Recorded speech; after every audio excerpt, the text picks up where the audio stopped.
Oh, you want to talk the richest man who ever lived?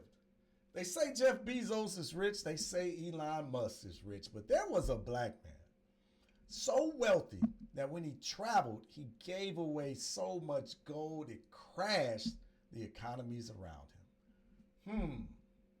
Black history that makes you go, Now, in this episode, we're traveling back to the 14th century. Think about it.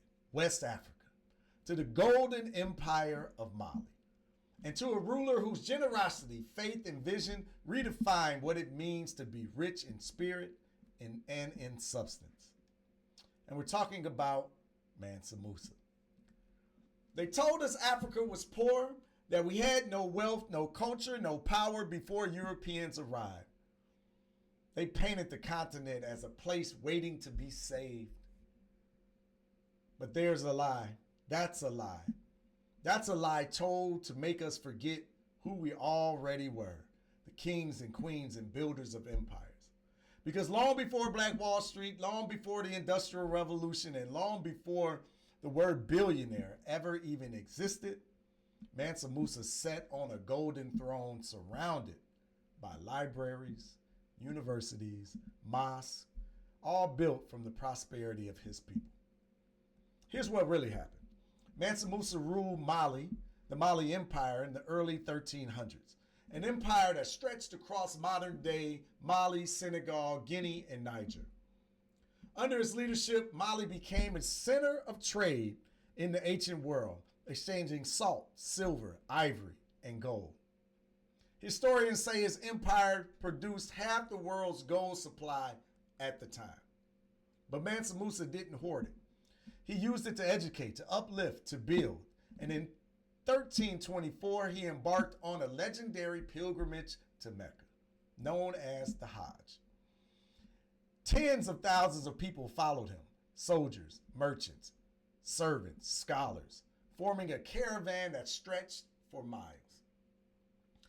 The camels carried loaded gold, silk, and spices. When Mansa Musa passed through Cairo, he spent freely, giving gifts to the poor and trading with merchants.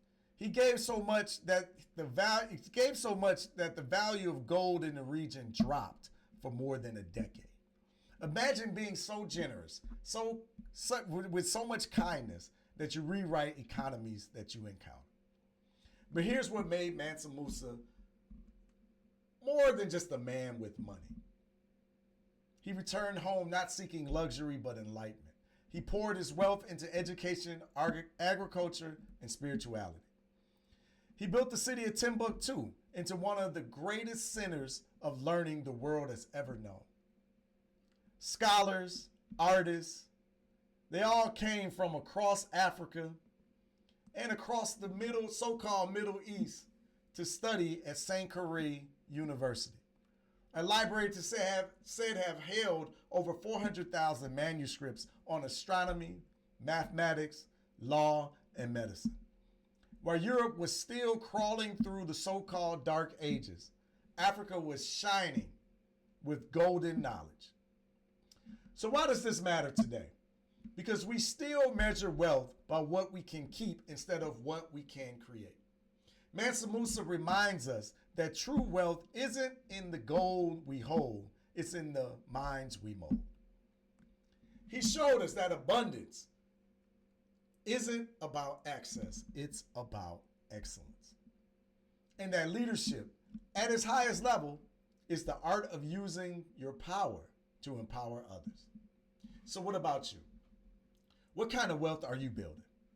Is it just the kind that fills your pockets, that lines your pockets? Or is it the kind that will still bless generations after you're gone?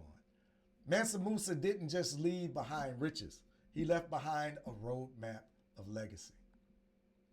Because we understand that 5 minutes a day keeps the miseducation away. I want to encourage you to continue to stay curious, stay consistent, and keep learning what they tried to bury. If you enjoyed this session and want to go deeper, click on the link and learn more about our Black History flashcards and start reclaiming our story one card at a time. As always, good people, my name is Freddie Taylor. I'm the CEO and founder of Urban Intellectuals. Until next time, love, there we go, peace and power to the people. Thank you, everybody.